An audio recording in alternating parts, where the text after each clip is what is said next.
The story begins with Jun-woo playing a video game. Suddenly something strange happened. Everyone in his live stream chat started spamming the same message. Run. Get out. Now. At first, he thought it was a prank by his fans.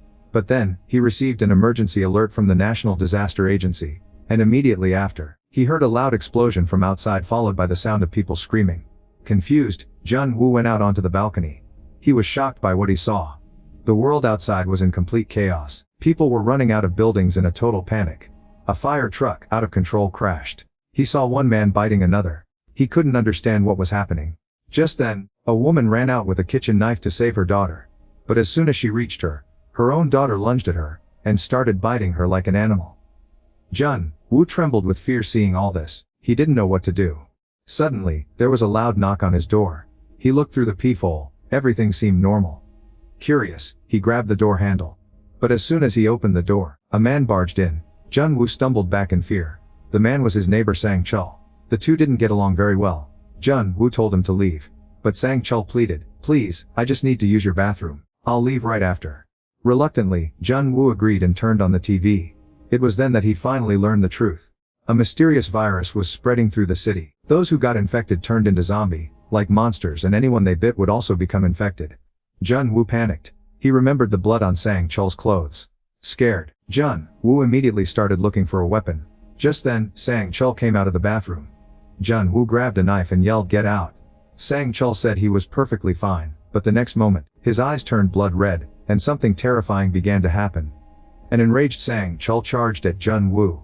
But Jun-woo pushed him with all his might and shoved him out of the apartment. As soon as he closed the door, before he could even catch his breath, another big problem arrived. The noise he had made was about to attract more danger.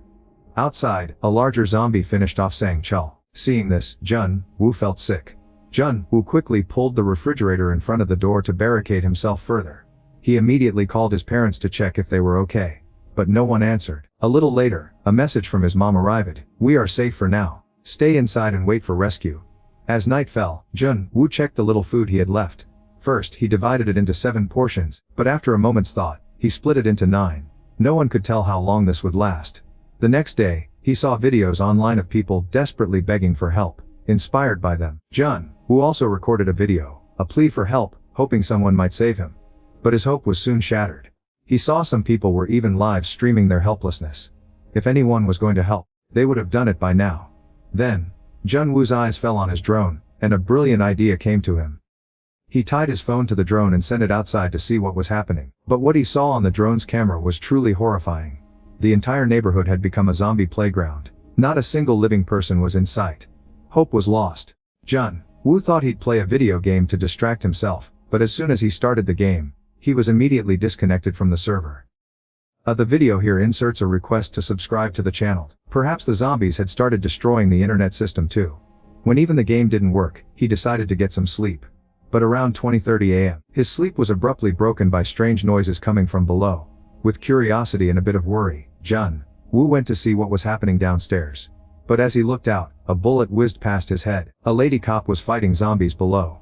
She was incredibly brave and fearless. But the sound of her gunfire was attracting more zombies, and worst of all, she was running out of ammo. As she tried to reload, a zombie pounced on her, knocking her to the ground. The other zombies immediately piled on, overwhelming her. In a moment of utter despair, the lady cop put her gun to her head. She was ready to make her final decision, but she couldn't do it. 2 zombies grabbed her arms and dragged her towards the parking garage, where even more zombies were waiting.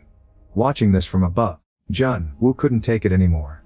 He screamed with all his strength to divert the zombies' attention away from the cop. But it was already far too late. Not only did he fail to save her, but his scream also attracted something even more terrifying to his own location. Suddenly, there was a loud bang. Someone had kicked and shattered the refrigerator he had barricaded his door with. It was the large zombie, the same one that had dragged away his neighbor Sang-chul. It was now coming straight for him. Terrified, Jun-woo tried to push the fridge back against the door, but he was no match for the monster. Just as the creature was about to break the door down, an idea struck Jun-woo. These zombies aren't smart, like kids these days. As the zombie charged at him, he quickly hung off the side of his balcony. The zombie lunged forward, missed, and fell straight down from the high-rise building. Jun-woo barely managed to keep his balance and survived.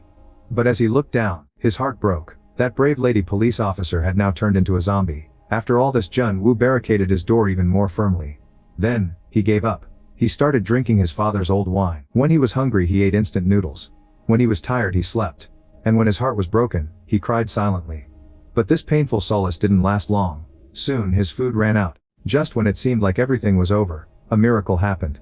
He received a voice message from his mom, but the signal was very weak. No matter how hard he tried, the message wouldn't play. So, he took a big risk. He climbed out onto the window ledge to get a better signal. Finally, he got a signal. But what he heard shattered his heart into pieces. His parents were being attacked by zombies. He could only hear their screams. Jun-woo was completely broken. The grief of his parents' death overwhelmed him all at once. He no longer felt like living. But instead of giving up quietly, he thought, now I have to let it all out. He opened the front door and hurled his bed at the first zombie he saw, making loud noises on purpose to attract more zombies. When nothing happened, Jun-woo mustered his courage and stepped outside. But as soon as he took his first step, a huge wave of zombies came running towards him. He was ready to fight, but he was terrified inside. He ran like a madman, but the path ahead was also blocked by zombies. He quickly pressed the elevator button, but the next moment, another large horde of zombies began advancing toward him. Jun-woo immediately hid behind a trash can, barely escaping. When the zombies moved away a bit, he quickly ran back toward his apartment. But then he heard a sound behind him. Luckily that zombie was blind, so it couldn't see Jun-woo. Jun-woo seized the opportunity, slipped into his flat and slammed the door shut. The zombies were attracted by the sound.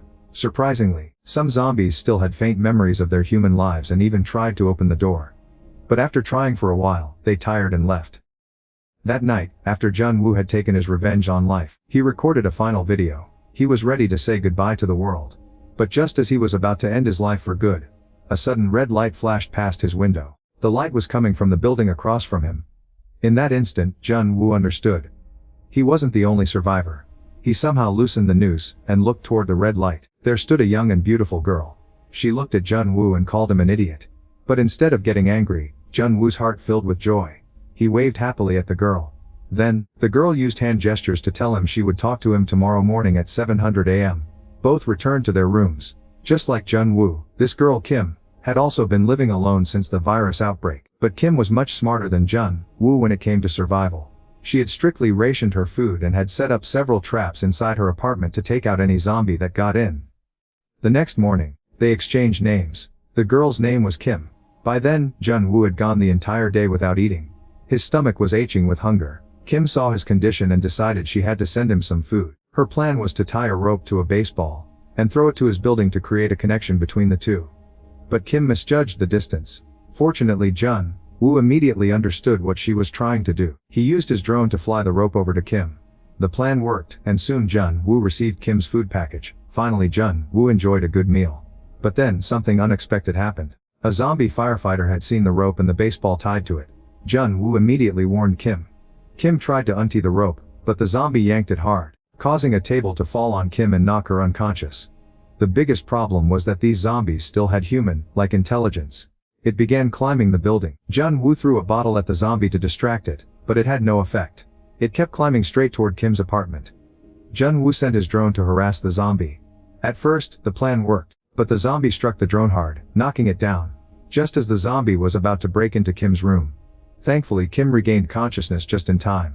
That evening, it began to rain heavily. They both quickly brought out pots and bowls to collect rainwater. Then, Kim took out her binoculars and spotted something interesting. The 8th floor of a nearby building seemed to be free of zombies. Time was passing slowly, and their food was running dangerously low. If they wanted to survive, they would have to go out and find food. That night, Jun-woo wrapped towels around his feet to muffle any sound. He grabbed his baseball bat and slowly opened the door. In the hallway, he found keys next to a neighbor's corpse.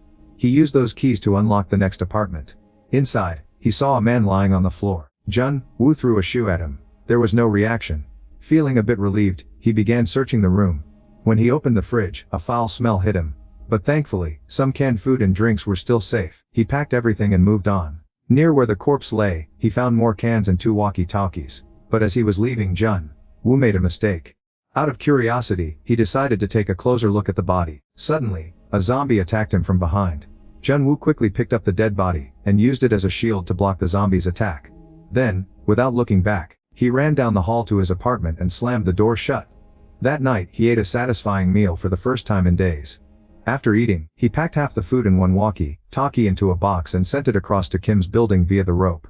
The next morning, a voice came over the walkie-talkie. It was Kim, thanking him. Hearing a human voice again was an emotional moment for Jun-woo.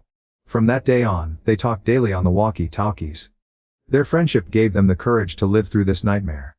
But that same day, as they were talking comfortably, they heard a strange sound like rain. Jun-woo immediately ran to the window to collect water. But as he opened the window, he was stunned. It wasn't rain, it was the sound of zombie footsteps. For some reason, all the zombies had gone mad and were running toward the buildings. Jun-woo and Kim immediately dropped to the floor, trying not to make a sound. Even the smallest noise could mean their death. When Kim picked up her axe, she accidentally knocked over a shelf. The sound drew the zombies' attention toward her. They began slowly advancing toward her apartment. Kim panicked, hearing their footsteps. Just then, Jun-woo asked for her apartment number. As the zombies reached her door, a phone started ringing in the apartment next door. The zombies immediately turned toward that sound. It turned out Jun-woo had called her neighbor's phone to divert the zombies' attention. His quick thinking had saved Kim's life. The zombies on their floor were now completely out of control, and their food was running out. Staying there was no longer safe. They decided to move to the floor Kim had scouted earlier, which was zombie-free. They quickly packed their things. Kim tied the rope securely. Jun-woo said he would go first. But without a word, Kim immediately jumped from her apartment. As Kim descended, zombies attacked her from all sides, but Kim quickly took out her climbing pick, fighting them off and clearing a path. Watching from above, Jun-woo was amazed. But then, a zombie knocked Kim down. At that moment, Jun-woo came from behind. He hit the zombie and pulled Kim inside the stairwell. Once inside the new building, they quickly closed the glass door. Just as the door was about to break, they rushed into the elevator. Fortunately, it still had backup power. They had already scouted the 8th floor, and as they thought, it was quite peaceful. They began checking doors to find a safe room. But then, a lone zombie appeared in the hallway. Seeing just one zombie, Jun-woo prepared to attack. But at that moment, a whole horde of zombies burst into the hallway from the stairwell. It was now a full-on emergency. Kim immediately ran, trying to open more doors, while Jun-woo broke a gate to use as a barricade in the zombies' path. Suddenly, a door opened, and a hand pulled Kim inside. Then, a smoke grenade was thrown into the hallway. A mysterious man appeared and pulled Jun-woo inside as well. For now, they were safe. But Kim was still alert because she remembered this floor was supposed to be empty. The man brought water for both of them. They were a bit nervous, so he said he understood their situation. Only after he drank his entire glass of water in one go did Kim and Jun-woo slowly begin to sip theirs. He seemed to be a survivor too. Then, he brought out some food. The hungry Jun-woo and Kim immediately started eating like wolves. The man said, "Eat slowly. I heard on the radio that a rescue team is coming."